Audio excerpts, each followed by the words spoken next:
Não foi propriamente chegar, ver e vencer, mas a verdade é que Ninha Amorim dominou quase em absoluto a última prova do Campeonato Alemão para carros de produção. Ninha Amorim, boa noite. Boa noite. Obrigado por teres aceito o nosso convite. De facto, os pilotos portugueses, quando bem equipados, podem estar ao mesmo nível dos pilotos estrangeiros. Sim, desde que possam ter a possibilidade de correr em boas equipes e que possam testar, têm possibilidade de poder estar ao nível dos melhores pilotos estrangeiros. Sempre me acreditei nisso e penso que a minha persistência deu resultados no Grupo N alemão.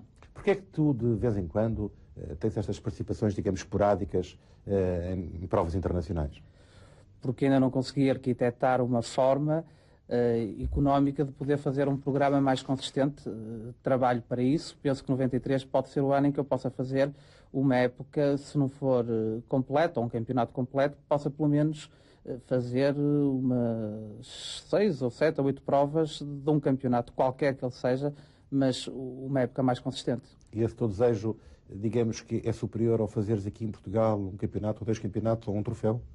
É, obviamente que sim, pois em Portugal já corro há vários anos, já tenho um palmarés que considero razoável e, portanto, é evidente que gostaria de poder fazer só corridas lá fora, mas ou só lá fora ou lá fora e cá dentro, mas com um programa bom lá fora. Bom, vamos então até Hockenheim. Hockenheim foi palco por 2 vezes em 3 semanas, de facto, para as vitórias dos portugueses. Vamos ver essas imagens da tua participação, imagens exclusivas em Portugal, que o Rotações conseguiu. De facto, tu logo nos treinos começaste por ter uma, digamos, boa adaptação à pista, ao carro, dado que, até parece com alguma facilidade, pelo menos aparente, conseguiste a pole position. Sim, não foi bem aparente, foi na primeira sessão de treinos, estava a 1/10 de segundo do segundo classificado, mas consegui. Tinha lá feito durante a semana testes com a AMG Mercedes e isso talvez me tenha favorecido, porque logo na primeira sessão de treinos já estava com a pista na cabeça e com mão a um carro de corrida, e isso favoreceu-me qualquer coisa na primeira sessão de treinos. Este carro apresenta-se com quantos cavalos? Em qualificação cerca de 300 e depois cerca de 280 em corrida. Portanto, é poupada a mecânica para a corrida? Sim, muito embora seja favorável estes carros correrem na Alemanha nesta altura do ano, porque está muito frio, cerca de 1 ou 2 graus positivos, e isso favorece os carros turbocomprimidos, neste caso os Sierras. Uma situação que não sendo nova para ti, mas pelo menos ao volante de um carro destes, e numa pista que tu não conheces, foi o problema da chuva. Afetou-te? Afetou, mas penso que afetou a todos de igual forma, porque foi durante as 2 primeiras voltas ou 3, parou completamente e todos os pilotos se mantiveram com pneus slicks e, portanto, não houve problemas. Ora bem, vimos uma fase dos treinos, agora vemos aqui a fase inicial da corrida. Tu não arrancaste de facto bem? Não, a partida foi lançada e eu tenho pouca experiência de partidas lançadas, embora já tenha conseguido arrancar bem em partidas lançadas, mas desta vez realmente não foi o meu dia de arrancar bem numa partida lançada. Aqui aquele amarelo penso que vai em segundo lugar e eu consegui passar e depois andei muito tempo no lugar imediatamente à frente até conseguir passar para primeiro, que se deu a 3 voltas do fim, se não estou em erro. Digamos que tiveste de suar as topinhas para chegar à primeira posição, porque o nível de facto de pilotos neste campeonato alemão de produção são muito equilibrados, não? Rendimentos São muito equilibrados, há muita competitividade, há cerca de 50 carros a correr, é preciso fazer 2 corridas para que caibam todos os carros e há muito bons pilotos e muito boas equipes. A equipe que costuma dominar é uma equipe cujos carros são preparados pelo Eggenberger e penso que deve ser a melhor equipe do Grupo N do campeonato alemão. Esta já é quase a parte final da prova, ali uma travagem falhada e tu não perdeste a oportunidade. Pois, não perdi, era a 3 voltas do fim, havia óleo naquele sítio, arrisquei um bocado porque, pronto, gostava de ganhar. Vê-se o carro, aliás, ali Sim, a fugir às 4, precisamente por causa do óleo. E depois aguentei naquelas 2 últimas voltas a pressão do Schneider, que é o que vai em segundo lugar, e consegui ganhar a corrida. Mereceu, portanto, digamos, o investimento, que não é tão pequeno quanto se possa parecer, feito para esta tua deslocação à Alemanha, ao Hockenheim. Sim, os objetivos foram plenamente conseguidos na última corrida do Isto poderá funcionar como uma motivação para os teus, digamos, por que não falá-lo, ou não dizê-lo, os patrocinadores, a te apoiarem no futuro, por exemplo, no campeonato ou em provas de campeonatos do ano que vem? Sim, é isso que eu penso que possa vir a acontecer, pelo menos estou a trabalhar nesse sentido, embora só possa saber em novembro ou fins de novembro se isso vai acontecer ou não, mas estou esperançado que possa fazer uma coisa boa no próximo ano. E a sempre agradável cerimónia do pódio com a bandeira portuguesa içada, de novamente o palco de Hockenheim, parece que já é uma pista predestinada para os pilotos portugueses.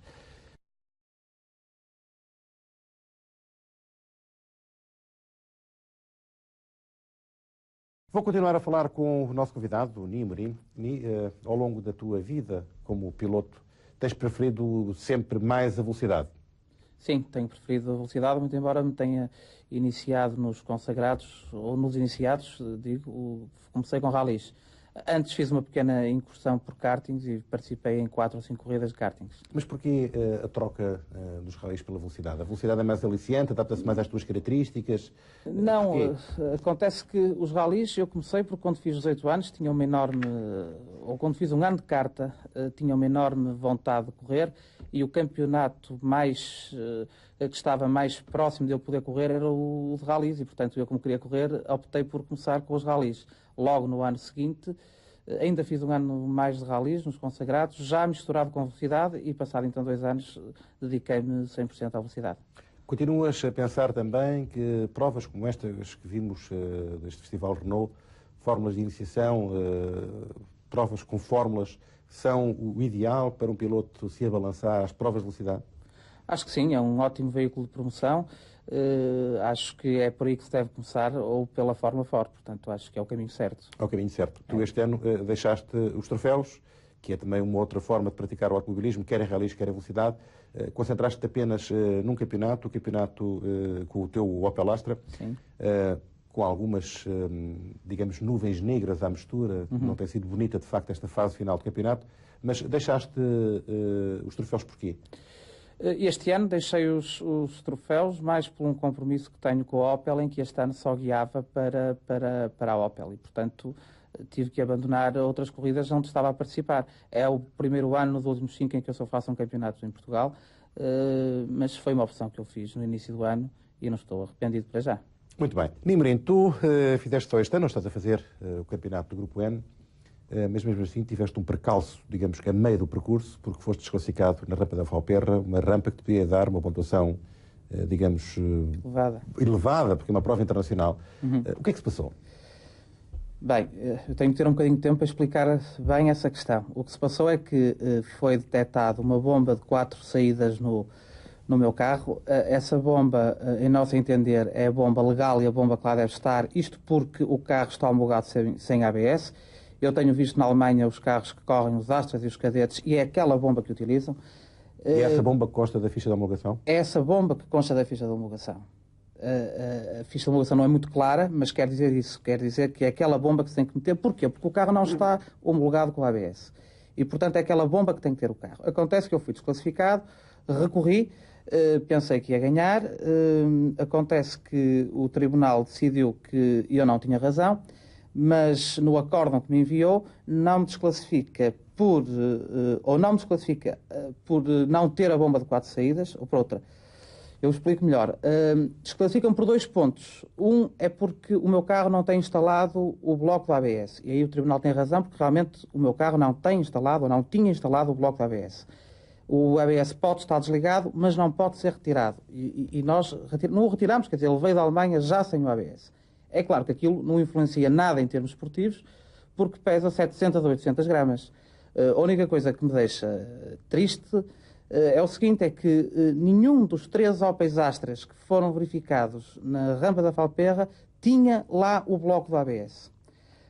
Acontece que nos relatórios que foram enviados ao Tribunal de Apelação, o único carro em que constava que não havia ABS era no meu. Os outros 2 carros não constava nada. Eu perguntei inclusivamente ao verificador técnico no tribunal porque é que ele não tinha mencionado que os outros 2 Astras não tinham o bloco do ABS e ele responde-me que se esqueceu de mencionar nos relatórios que os carros de Braga não tinham ABS e só se lembrou de escrever que o meu carro é que não tinha ABS. É isto que me deixa triste, porque eu penso, se é por isso que eu vou fora, deveríamos ir os 3 fora e não eu.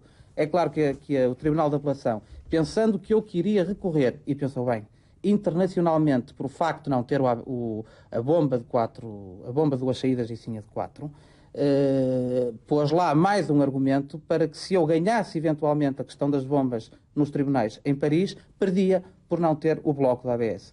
Isto deixa, portanto, triste. Eu coloquei esta pergunta de propósito para que os espectadores de rotações fiquem uma ideia deste mau ambiente que está a viver na velocidade portuguesa. Aliás, há mais outras desclassificações, há inclusivamente conferências de imprensa anunciadas, enfim, para explicarem às pessoas de facto o que se passou, nomeadamente com 2 clubes nortenhos e que envolvem vários pilotos. Mas quis ter aqui uma panorâmica, uma opinião tua e até citando o teu caso concreto para saber o assunto que na próxima semana será aqui debatido com alguém de direito em melhor profundidade. Ninho Amorim, aproxima-se o mês de novembro e tu vais uma vez mais a Macau, ao volante de uma equipa oficial, neste caso a AMG. Tu continuas apostado nos turismos de grande cilindrada, de grande potência? Sim, pois era aí que eu me sinto bem, é isso que eu gosto de conduzir, é isso que eu gosto de fazer e era aí que eu queria prosseguir carreira. Agora, como sabes, também como eu, é muito difícil sermos ou tornarmos pilotos, nós portugueses, do campeonato alemão de turismo. São convidados por uma marca, claro. Pois, só assim, porque a pagar é impossível, porque se eu tivesse dinheiro para fazer corridas do Grupo A, ou mesmo para ir correr a Macau, ou outra prova qualquer do campeonato do Grupo A alemão, eu também tinha dinheiro para correr na Fórmula 1 e para comprar um lugar numa equipe como a Lotus ou como a Tyrrell ou uma coisa qualquer, porque os custos são, como sabes, astronómicos em termos do Grupo A. Sei que é muito difícil, mais por razões comerciais do que por outras razões. Eu estou convencido que qualquer piloto português, que seja um piloto experiente, que seja um bom piloto, tem possibilidades de se bater com os pilotos lá fora do Grupo A. Para isso, tem que fazer milhares e milhares de quilómetros de testes. Foi isso que tu já fizeste. Nestas circunstâncias é que pode lá chegar. Não foi isso que eu fiz. Eu dei 30 voltas a semana passada. Não digo os milhares de quilómetros. Fizeste uma adaptação. Fiz uma adaptação aos novos componentes do carro. Num circuito que só tem 2 km e qualquer coisa. Circuito pequeno. Pequeno, exatamente, e fiz 30 voltas num dia e 15 noutro. Isso equivale a fazer 15 ou 20 voltas no Autódromo do Estoril. Espero não ser indiscreto. Foste mais rápido que o Engarden? Fui cerca de meio segundo mais rápido que ele. E outra pergunta indiscreta. É verdade que uma senhora te meteu um grande susto? É verdade. Andei com a Helen Love ao lado, num carro que puseram um banco que estava lá. Um carro que, embora fosse um carro do ano passado, o carro que eu guiei em Macau, apanhei um grande susto com ela. É verdade, sim, senhor. Ela guia muito depressa? Guia, pois ela está ao melhor nível, ao nível dos melhores do mundo, bate-se com o Keke Rosberg, com o Klaus Ludwig, portanto... Mas tu vais bater com ela em Macau? Vou, ela faz parte da equipe da AMG, são 4 carros, é o Klaus Ludwig, o Bernd Schneider, ela e eu. Portanto, somos os 4 que vamos para Macau com a AMG. Pensas que podes equilibrar o andamento dela? Acho difícil por aquilo... Vamos lá, Zé Pinto, habitação. Se eu a frio lá chegasse e fizesse o tempo deles... Eras um superdotado. Exatamente. Claro. Acho que, entre aspas, lhes ia passar um atestado de competentes. Peço desculpa da minha franqueza, mas é isto exatamente, esta é a minha convicção. Porque eu, nas poucas voltas agora que dei em Hockenheim, cada vez que ia para a pista, e se passou-se o mesmo com o Gardner, cada vez que íamos para a pista, cada vez tirávamos 3, 4, 5 décimas. Portanto, se eu, em vez de fazer meia dúzia de voltas, se tivesse um programa em que pudesse fazer 3.000 km de testes, eu tenho a certeza que, se não estava ao nível deles, estava próximo. Agora, assim, é muito difícil, até porque eu estou um ano todo a fazer um campeonato num carro com 160 cavalos, de tração à frente, e vou passar para um carro com umas centenas de cavalos, tração atrás, e com muitos desenvolvimentos tecnológicos que é preciso perceber e compreender o funcionamento daqueles carros. E para isso, só com o tempo e com os tais testes que são precisos. Ninho Amorim, lá estaremos todos em Macau, não só para a corrida dos turismos, da corrida da guia, como também para a corrida da Fórmula 3, que este ano tem um plantel de facto de luxo. E onde estão os portugueses, quer o Diogo Castro Santos, quer o Pedro Lamy Viçoso. Resta-me agradecer-te a tua presença ao longo desta hora de programa aqui na TV2. Desejar felicidades para a tua carreira. Muito obrigado. Certamente que teremos mais motivos de interesse para novas entrevistas. Muito obrigado.